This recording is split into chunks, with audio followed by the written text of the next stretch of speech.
कहते हैं मन सबसे ताकतवर चीज होती है। अगर किसी चीज को पूरे मन से चाहे तो इस चीज को हर हाल में हासिल किया जा सकता है। यह किसी एक का नहीं बल्कि दुनिया की सारी महान शख्सियतों का कहना है। पर अगर यह वाकई सच है तो जो हम चाहते हैं वह हासिल क्यों नहीं होता? कोई भी इंसान अपने मन में दुख नहीं सह सकता, पर वह फिर भी दुखी ही रहता है। हर इंसान अपने मन से तो कामयाब होना चाहता है, खूब पैसे कमाना चाहता है, खूब तरक्की करना चाहता है, पर फिर भी वह कामयाब नहीं होता। भला दुनिया में ऐसा कौन सा इंसान होगा जो यह चाहेगा कि मैं कामयाब ना हूं, या मैं पैसे ना कमाऊं, या मैं तरक्की ना करूं? यह सोचने वाली बात है। इसमें से दो चीजें निकलकर सामने आती हैं। या तो वह महान शख्सियतें गलत थीं जिन्होंने ये बात कही कि मन से चाही चीज हासिल हो जाती है, या फिर हम ही गलत हैं।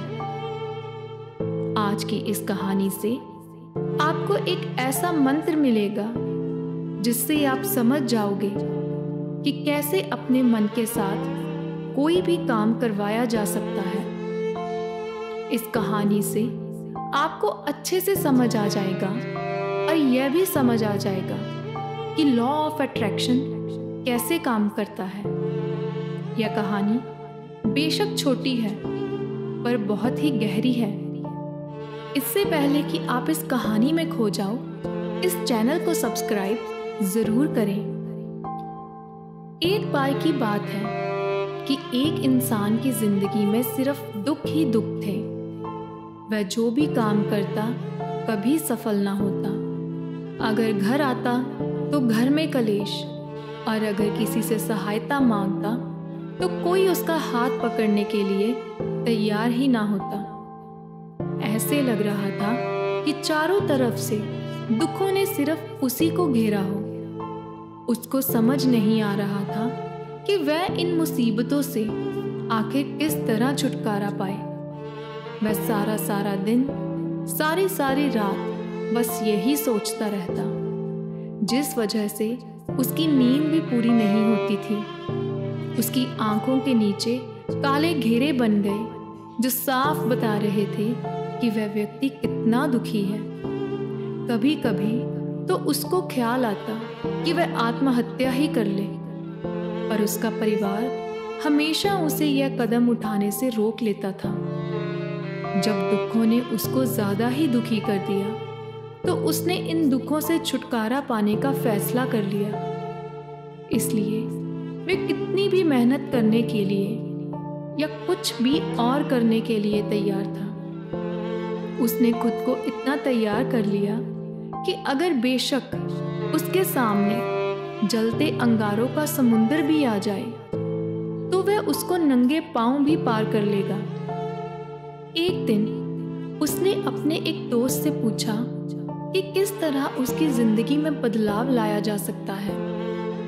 तो उसके दोस्त ने उसे सलाह दी कि तू किसी महात्मा के पास चला जा, क्योंकि उनके पास ऐसे मंत्र होते हैं जो सबके दुख दूर कर सकते हैं, जिसके साथ किसी भी इंसान की जिंदगी खुशियों से भर जाती है और धन संपत्ति की प्राप्ति भी हो जाती है।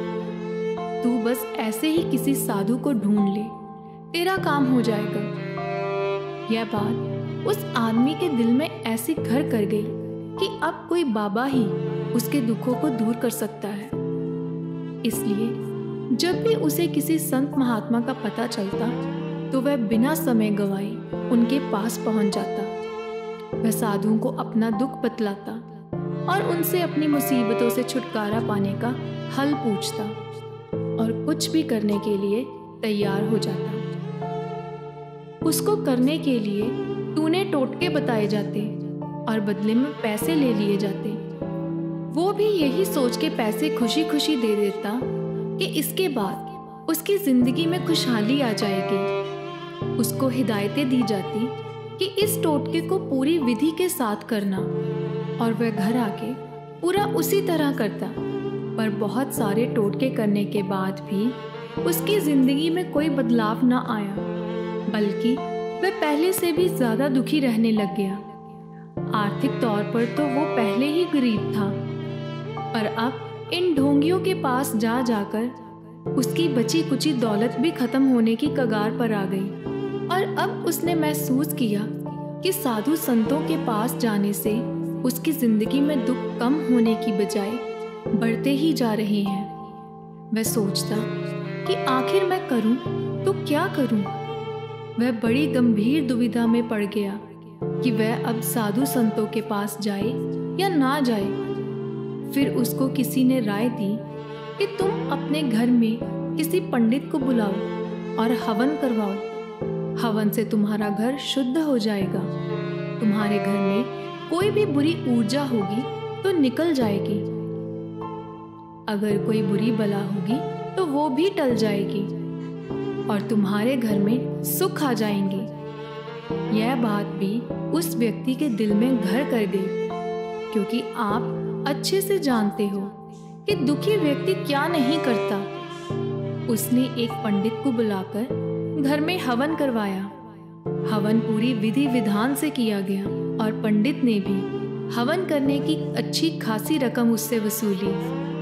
लेकिन कुछ दिन बीतने के बाद भी उस इंसान की जिंदगी में कोई बदलाव न आया और वह पहले से भी ज्यादा दुखी और परेशान हो गया। उसको लगने लग गया कि अब उसकी जिंदगी से बुरा समय कभी खत्म नहीं होगा।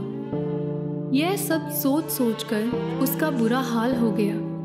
फिर एक दिन उसको अपने किसी दोस्त से एक ऐसे महात्मा के बारे में पता लगा जो किसी भी परेशानी का हल बताने के बदले कुछ भी नहीं लेता था।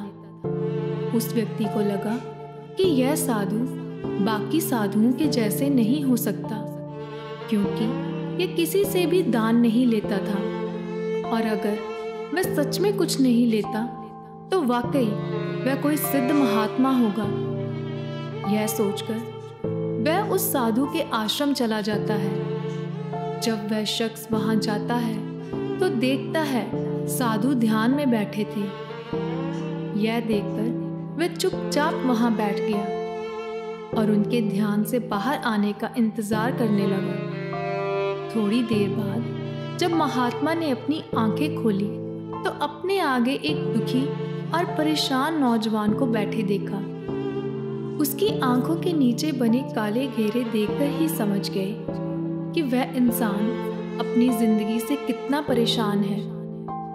साधु ने बहुत ही आराम और प्यार से पूछा कि बेटा बताओ क्या चाहते हो, मेरे पास क्या लेने आए हो।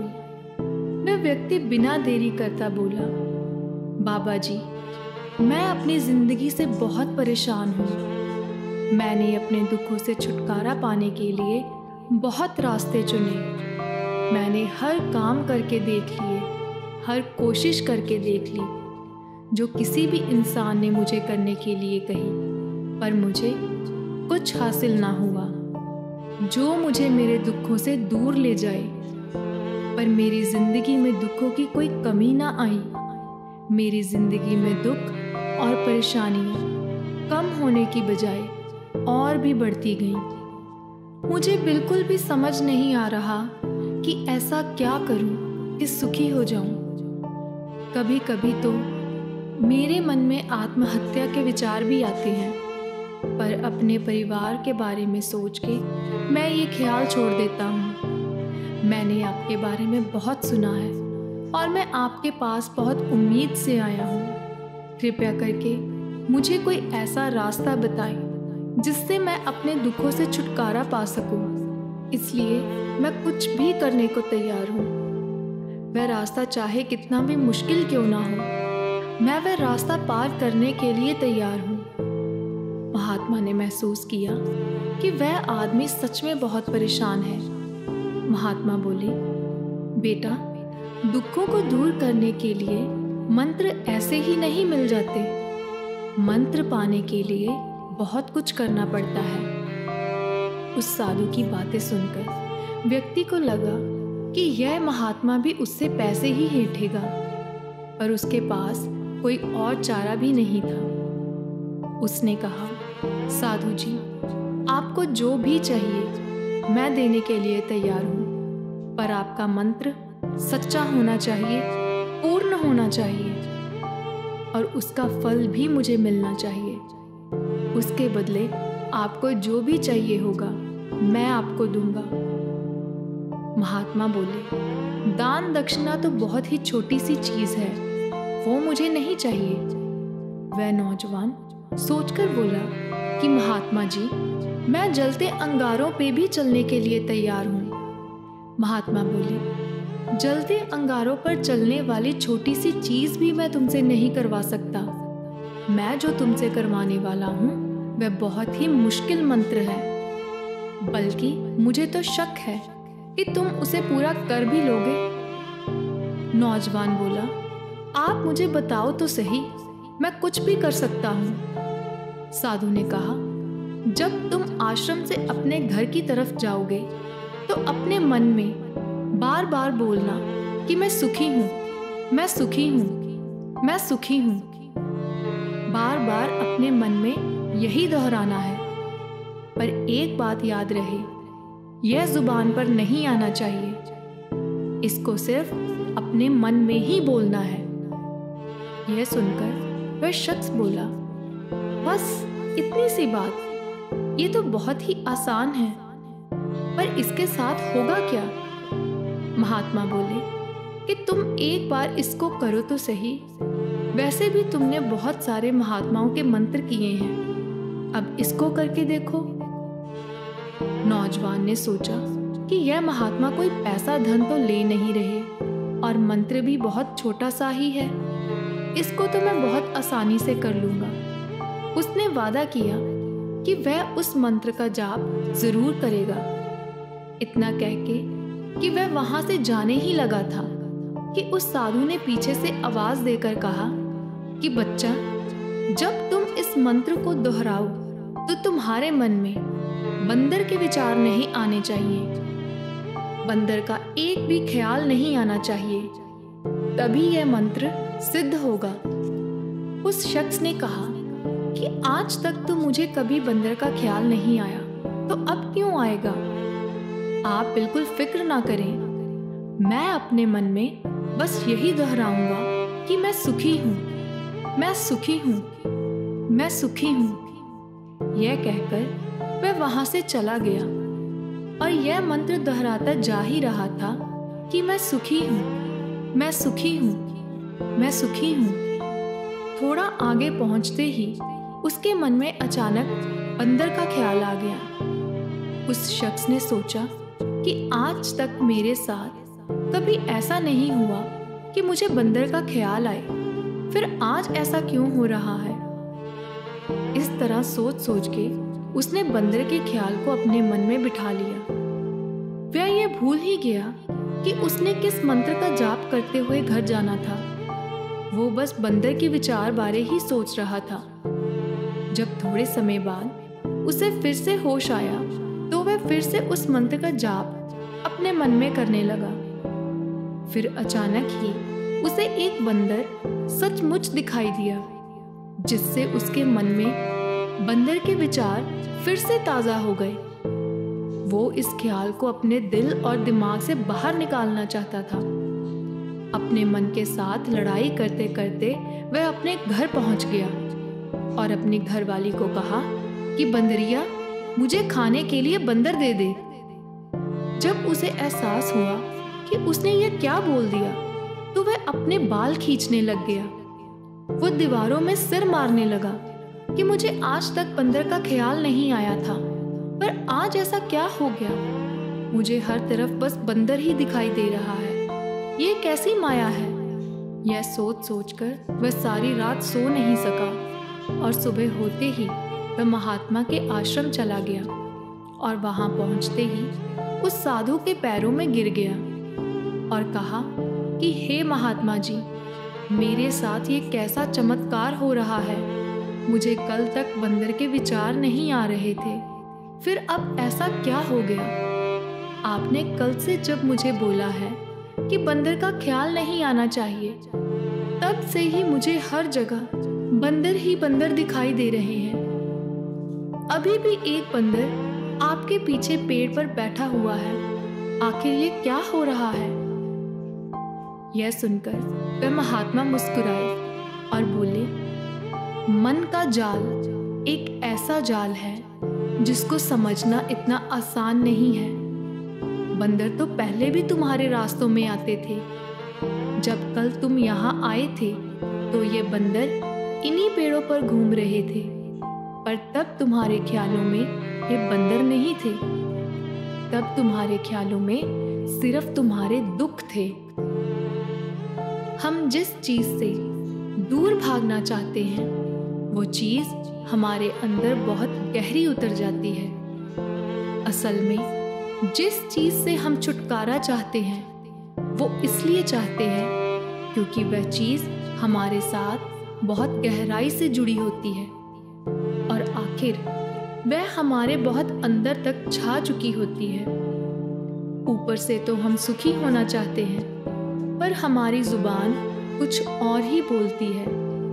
हमारे विचार हमारी चाहत से मेल नहीं खाते। हमारे मन में, हमारे विचारों में सिर्फ दुख ही दुख दिखाई देते हैं। इसलिए बार बार यह बोलने से मैं सुखी हूँ, मैं सुखी हूँ, मैं सुखी हूँ, हम तब तक सुखी नहीं हो सकते जब तक यह मंत्र हमारे धुर अंदर तक ना बस जाए। इसलिए अपने दुखों के साथ लड़ना बंद कर दो।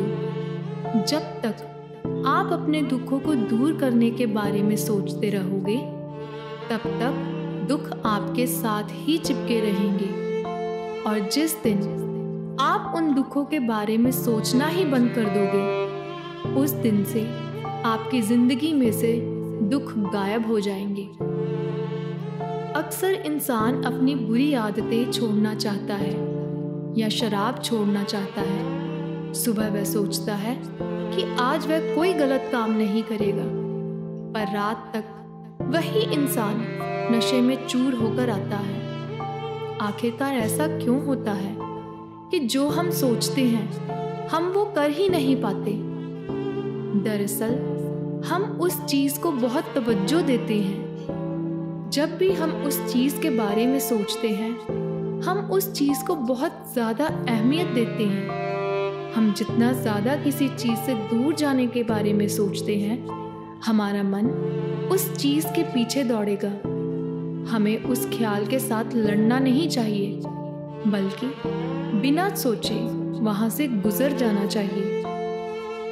अगर हम इस मंत्र को समझ लेते हैं तो हम अपनी जिंदगी में जो भी हासिल करना चाहते हैं उसको हम अपने धुर अंदर तक बसा सकते हैं। और एक बार अगर हमारा लक्ष्य हमारे धुर अंदर तक बैठ गया तो जिंदगी के रास्ते आसान होने शुरू हो जाते हैं।